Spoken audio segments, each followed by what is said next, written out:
Namaste friends, Jai Hind and welcome to Bharat Leads.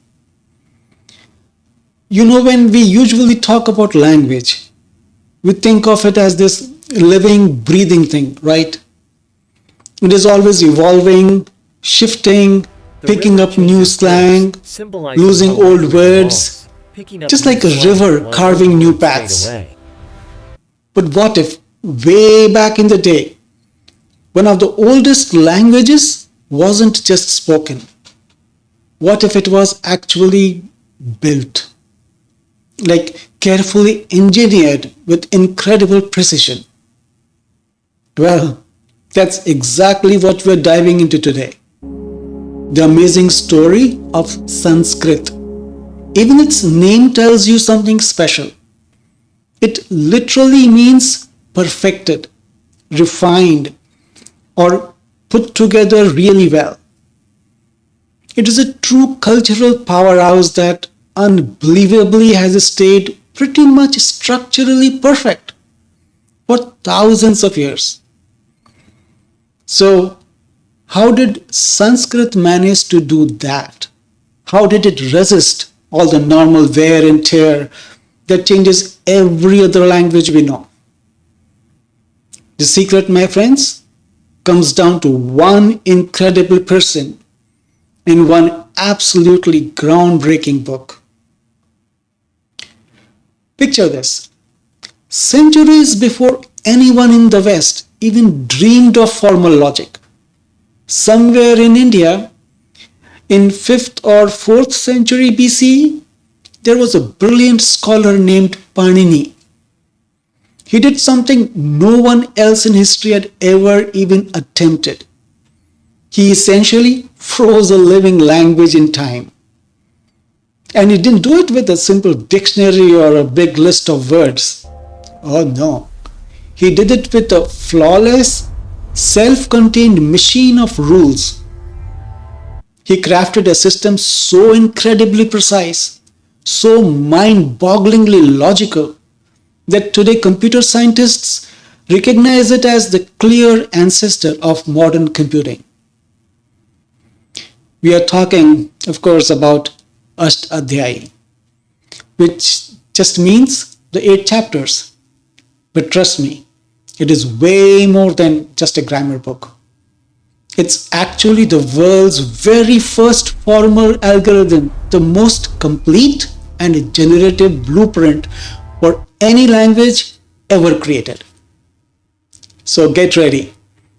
Prepare to have your mind totally blown away in the best possible way as we introduce ourselves to this 2,500-year-old masterpiece of computational genius.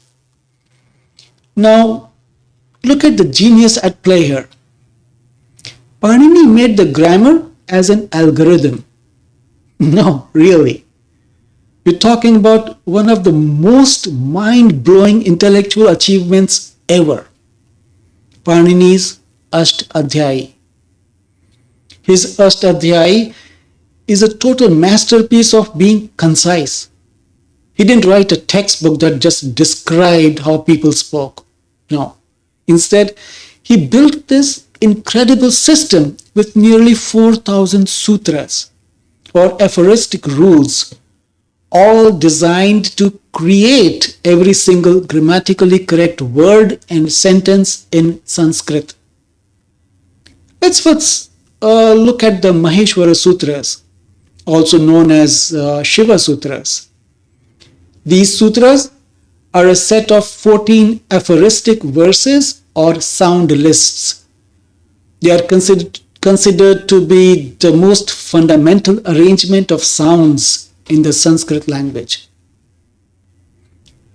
Legend has it that these sutras were revealed to Panini by the Hindu deity Shiva or Maheshwara himself, hence the name. But regardless of their mythical origin, their linguistic brilliance is undeniable. So what are they?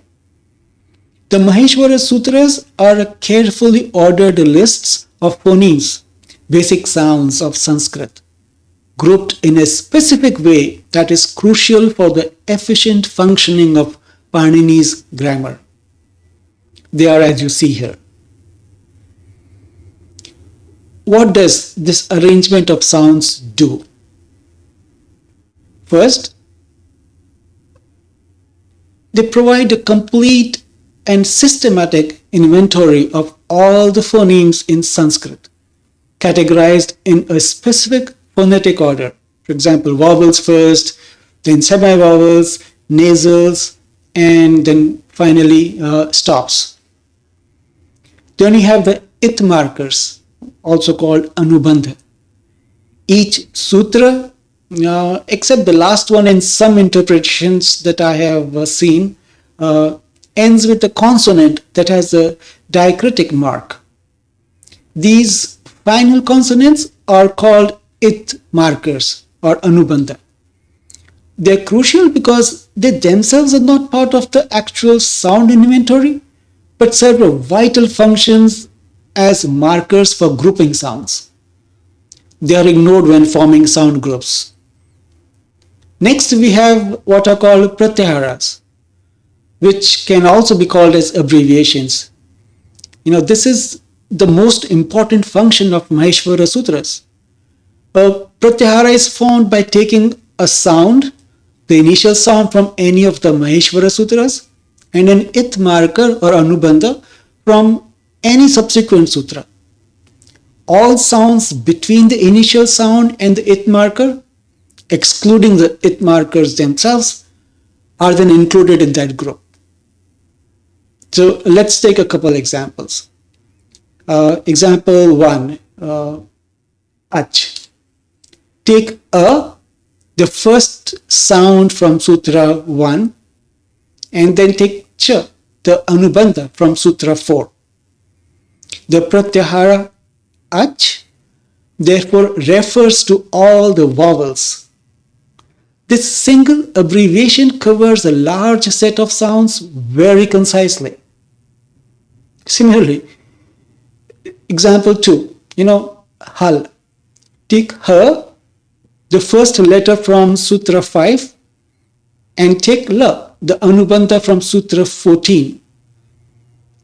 The pratyahara hal refers to all the consonants in Sanskrit. Now, let's look at anuvritti. It's like the carry forward mechanism. Panini's system is super interconnected. A technical term or a condition that's set in an earlier rule or sutras is often just quietly carried forward or anuvritti to the next few rules without him having to repeat it explicitly. This is kind of like the programming idea of inheritance or using a global variable. It makes things incredibly brief, but it also means trying to read the text out of order is pretty much a no-go.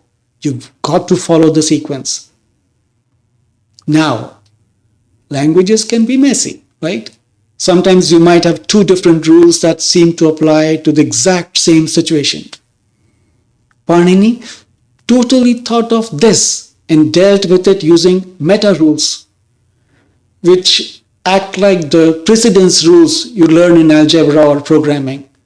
Remember PEMDAS, which sets the preceding or the precedence for calculation in this order: parentheses, exponents, multiplication, division, addition, and subtraction. Similarly, Pāṇini created some meta rules as well. His most famous meta rule says, Vipratishiddhe param karyam. If two rules of equal strength conflict, the rule that comes later in the text of the Aṣṭādhyāyī wins. Now this makes sure you always get a single definitive correct grammatical form. No ambiguity. Now what about perfect pronunciation and meaning? Yeah, Panini covered it all. Yes, algorithmic precision is probably most obvious when you look at sandhi, phonetic combinations. Remember we studied concepts of sandhi in class 8th, I believe? Sandhi rules are all about how sounds change or merge when they are next to each other, especially across word boundaries. This is absolutely critical for both pronunciation, like in mantras, and meaning. Let's take a Sandhi example. Let's say you combine the word Deva, which means God, with Alaya, meaning abode. You've got that final A sound from Deva bumping into the initial A sound from Alaya. Panini's rules would then perfectly prescribe how they fuse. Deva plus Alaya becomes Devalaya, which means temple. The algorithm perfectly dictates the pronunciation of that merged long vowel. By applying thousands of these rules in just the right sequential order, Panini basically created a self-contained language machine. It totally eliminated ambiguity, making sure the language stayed pure and perfect for all its users. Users and uses as well. Religious, philosophical, literary, you name it. So here is a super simple way to think about it. Say we have some inputs. You start with the basic Lego bricks of the language, like the verb roots, noun stems, and those endings called suffixes. And you then feed these bricks through Panini's algorithm, which is a step-by-step system of rules. Now what you get as an output is a perfectly formed Sanskrit word with all the right inflections, stress, and smooth sound combinations. This is a huge difference. Most linguistics just describe what's already there. Pāṇini's was generative. It gave you the exact instructions on how to build the language from scratch. Pretty neat, right? It is totally incredible that this ancient Indian system is now recognized by computer scientists as a direct ancestor of modern formal language theory, context-sensitive grammars, and even tools like Backus-Naur form, BNF, which are used to define the syntax of programming languages today.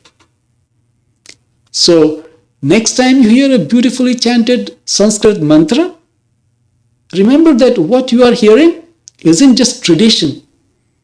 It's the elegant, perfectly executed output of a brilliantly engineered 2,500-year-old piece of linguistic code. How cool is that? Well, we will compare the evolution of Hindi from Sanskrit in one of the upcoming podcasts. Till then, please share, like, and subscribe. Thank you, and Jai Hind.